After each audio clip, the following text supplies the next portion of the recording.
நான் என்னுடைய ஊழியத்தை வைத்தே நான் எப்பவும் சொல்லுவேன். 2004 இந்த ஊழியத்திற்கு ஒப்பு கொடுத்தேன்.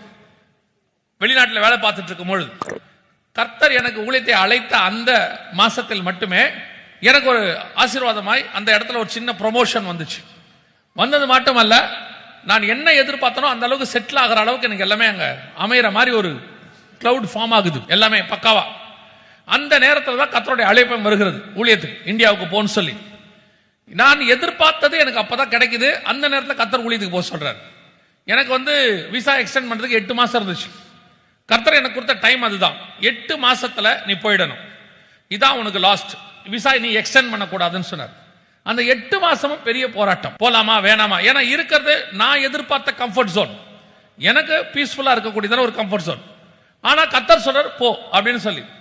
ஆனாலும் ஆவியானவருடைய தயவு, கர்த்தருடைய கிருபை, நான் இந்த ஊழியத்துக்கு வந்துட்டேன்.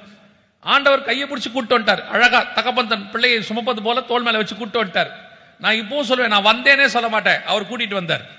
ஏன்னா நான் வரும்போது ஆவியானவர் கிட்ட கமிட் பண்ணிட்டு தான் வந்தேன். ஆனாலும் அதுக்கு முன்னாடி ரொம்ப கேட்டுக்கிட்டு இருந்தேன், போலாமா போலாமான்னு சொல்லி.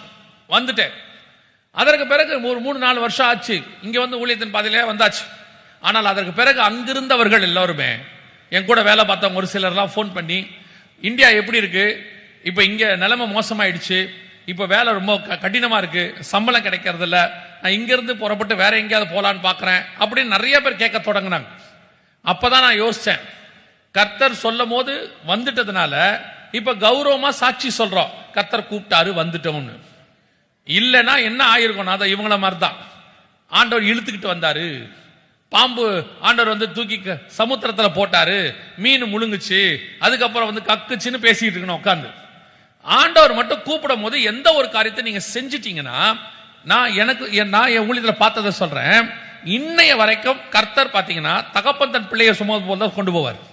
ஒவ்வொரு சூழ்நிலையிலும் பிரச்சனைகள் வரும், வனாந்தரம் வரும், யோர்தான் வரும், செங்கடல் வரும், ஆனால் அதில் சேதம் வராமல் பத்திரமாய் கர்த்தர் பாதுகாக்க வல்லமை உள்ளவராய் இருக்கிறார்.